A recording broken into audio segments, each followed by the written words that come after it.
Olá para você que acompanha Notícias Agrícolas, eu sou Virgínia Alves. Claro que o nosso destaque agora é mercado de café, e você deve ter acompanhado na mídia nesses últimos dias que o novo Acordo Internacional do Café de 2022 ele foi assinado pela Organização Internacional do Café, e a gente quer entender o que isso significa na prática, o que esse documento traz de novidade e principalmente as oportunidades que isso pode trazer para a cadeia global do café. Dito isso, para explicar para a gente o que isso significa, quais são as mudanças, qual é a proposta desse novo acordo, eu convido para conversar com a gente aqui, então, Vanúzia Nogueira, diretora executiva da Organização Internacional do Café, que fala com a gente dessa vez, pela primeira vez, direto de Londres. Vanúzia, seja muito bem-vinda mais uma vez. Oi, Virgínia, é um prazer estar com vocês novamente, como você disse agora, diretamente de Londres. Muito bom tê-la aqui conosco. E vamos começar então, Vanúzia, do começo, para o nosso produtor de fato entender o que se trata esse acordo internacional do café, e por que tivemos então recentemente essa nova assinatura, o que esse documento traz, o que você conta para a gente hoje? Bom, Virgínia, o que acontece é o seguinte: a OIC ela foi criada lá em 1963 a partir de um primeiro acordo que foi todo um processo que foi organizado em conjunto com as Nações Unidas para que se houvesse a junção dos países produtores e importadores de café, consumidores de café, que todos eles sentassem ao redor de uma mesa para conversar sobre as grandes problemáticas da cadeia. Esse primeiro acordo ele saiu lá em 1962 e 1963 eles criaram a OIC exatamente para ser a guardiã desse novo acordo. A partir daí existiram alguns acordos. O último que havia sido aprovado e assinado e ratificado, que esses são os termos legais que nós vamos falar hoje, tinha sido em 2007.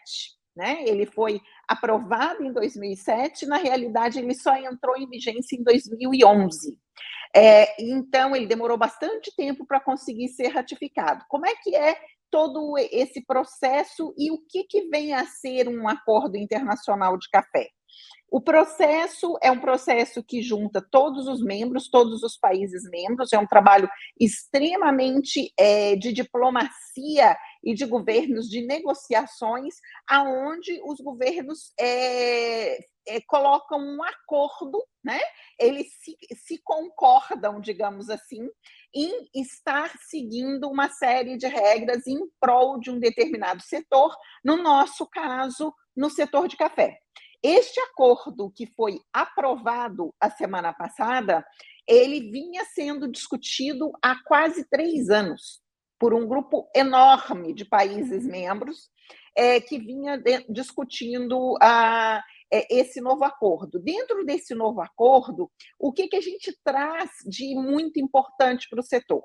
A OIC é uma instituição intergovernamental, mas a partir desse acordo, todos os governos dos 70 e tantos países que fazem parte da OIC, eles reconhecem que hoje, para você trabalhar melhor pelo setor, é preciso que nós tenhamos governo, setor privado e sociedade civil, todos juntos para conseguir endereçar todos os desafios do setor. Então, esta é a maior mudança que nós temos com esse acordo, esse reconhecimento e a vinda, então, do setor privado e da sociedade civil, das ONGs, associações, instituições, a possibilidade delas estarem todas juntas dentro da OIC, dentro desse fórum de discussões.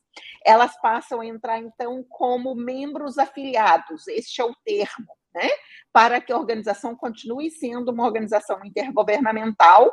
Então, os países membros diretos são os governos, mas os membros afiliados poderão ser qualquer entidade, esse é o termo também que foi utilizado, do setor civil, ou seja, do setor privado, ou seja, qualquer empresa, cooperativa, associação, federação, vai poder fazer parte do quadro de membros afiliados e, então, trabalhar em conjunto nesse fórum de discussões em prol da melhoria do setor. Como eu disse, a gente teve a semana passada, então, a aprovação pelos governos.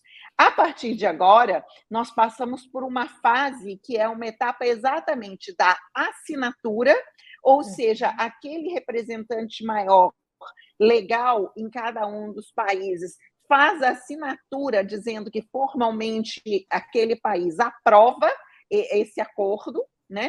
Então, em alguns países, isso é através do Ministério das Relações Exteriores, em outros países é através do Ministério da Agricultura, em outros países é através do Ministério de Comércio Exterior, depende muito da estrutura de cada país. Então, este documento vai ser aprovado, então, vai ser assinado, desculpa, por cada um desses países, e a partir de então, a ratificação por cada um desses países também.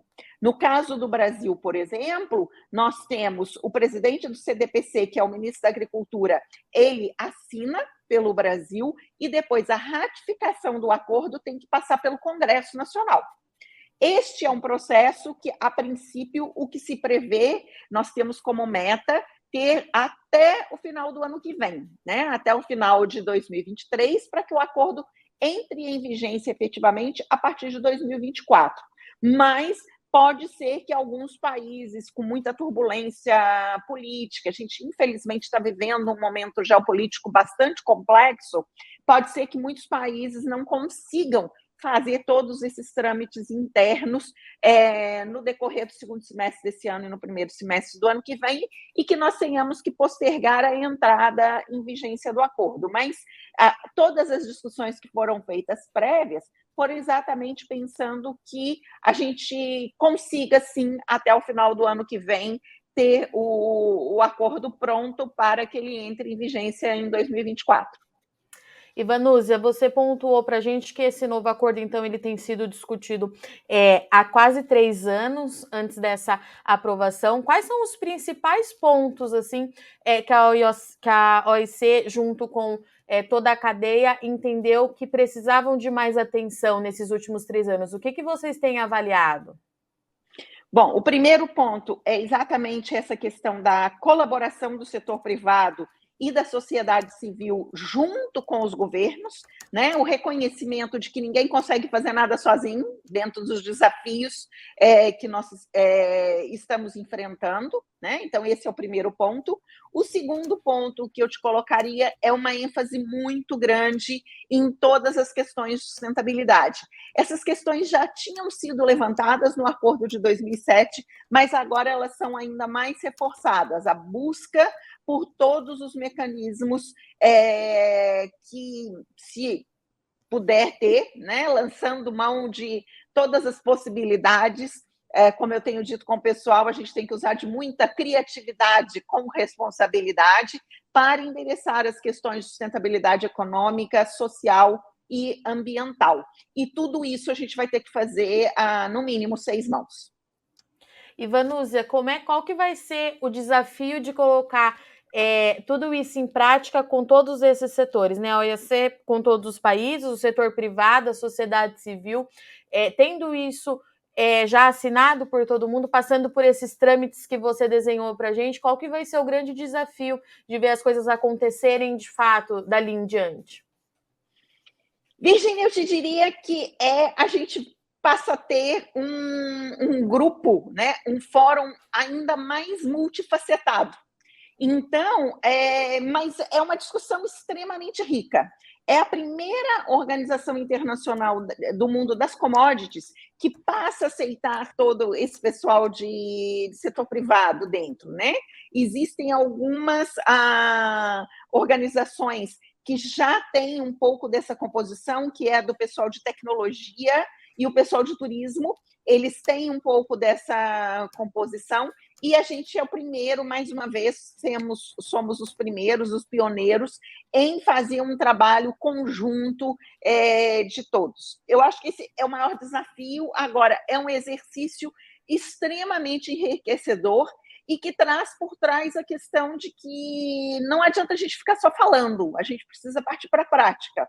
E para partir para a prática, ninguém melhor do que quem está com a mão na massa para conseguir nos ajudar a dizer o que é viável, o que não é, o que é possível, o que não é possível, e nos ajudar a tentar arrumar alternativas, arrumar soluções para a cadeia como um todo.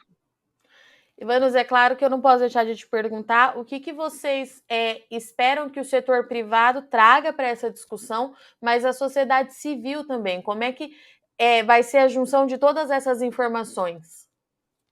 Bom, Virgínia, a sociedade civil, principalmente as ONGs, hoje são os maiores termômetros que nós temos das vontades, dos desejos, das necessidades, dos anseios dos consumidores de uma forma geral. Então, eu acho que eles são fantásticos canais para estarem trazendo para essas discussões quais são essas tendências, esses anseios, essas necessidades dos consumidores e muitas vezes também de todas as questões de meio ambiente, das questões de demandas sociais. Então, eu acho que eles trazem isso tudo bastante contextualizado para essa mesa de discussão. E o setor privado, eu acredito que é quem vai trazer para a gente o lado da praticidade, né? O que é possível dentro de tudo que se pensa, de todos os desejos, em termos de negócios, o que é factível? O que é possível ser feito? Nós temos que lembrar que a gente está num setor hoje que vive no livre comércio. Então, nós dependemos da palavra e do senso de viabilidade e de praticidade de quem está no setor privado para conseguirmos realmente direcionar alternativas de solução para os desafios do setor.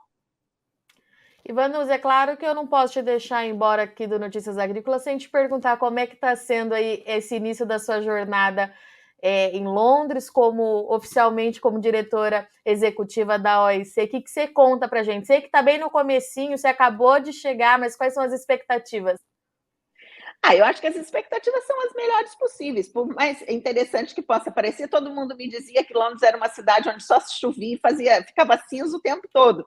Eu estou aqui há essas poucas semanas e sol quase todos os dias. Hoje a gente está aqui com uma temperatura de 25 graus, o que para eles é muito, né? Sexta-feira agora a gente está com previsão de 31 graus. Então, está sendo bastante interessante, todo mundo me acolhendo muito bem. É claro que existem os desafios de adequação cultural, mas tudo está acontecendo de uma forma bastante tranquila. O time da OIC, como não poderia deixar de ser, é um time bem multicultural. Nós temos pessoas aqui da Ásia, da África, da América Latina. Então, nós passamos o dia todo aqui conversando uma hora em português, outra hora em inglês, outra hora em espanhol, outra hora eles estão conversando em francês. Eu ainda não tenho francês, vou começar minhas aulas agora. Mas a gente vai conversando cada hora no idioma, todo mundo junto, e isso é a grande riqueza desse tipo de organização, porque da mesma forma como a gente fala diversos idiomas, cada um tem a sua forma de pensar, nasceu e foi criado dentro de uma cultura diferente e traz a sua perspectiva e a perspectiva daqueles produtores, daqueles comerciantes que estão nos seus países fazendo os negócios com café. Então, estou sendo extremamente bem recebida por todos e acho que isso vai ser muito importante daqui para frente. Vanúzia, obrigada pela sua disponibilidade em falar comigo mais uma vez, com Notícias Agrícolas. De novo, parabéns, boa sorte. É muito bom a gente olhar para frente e ver que tem uma mulher como você aí nessa ponta tão importante. Qualquer coisa, eu estou por aqui, Notícias Agrícolas está por aqui. É só acionar a gente que a gente bate um papo de novo. Boa sorte. Combinado. Obrigada, Virgínia. Um abraço. Abraço a todos aí. Portanto, essa foi a nossa conversa com a Vanúzia Nogueira, que trouxe para a gente aí o que é, de fato, esse novo acordo internacional do café que foi assinado, que visa trazer, colocar em prática todas essas questões ESG que você vem vendo a gente falar bastante aqui para o mercado de café, o setor muito focado em trazer benefícios para o produtor. A gente sabe que o café ele tem um peso social muito grande, tanto para quem está na fazenda quanto para quem o consome. Então a Vanusa trouxe que a junção do setor privado e também da sociedade civil nesse novo acordo deve trazer boas oportunidades da gente entender, principalmente como é que fica a tendência de consumo, sustentabilidade para a cafeicultura, mas é claro também focado nos negócios, que é isso que o produtor precisa, é isso que o produtor quer entender cada vez mais como é que ele garante essa rentabilidade dentro de um cenário que pede que tudo seja cada vez mais sustentável. Bom, eu agradeço muito a audiência e companhia, mas não sai daí. Notícias Agrícolas continue, já já a gente está de volta.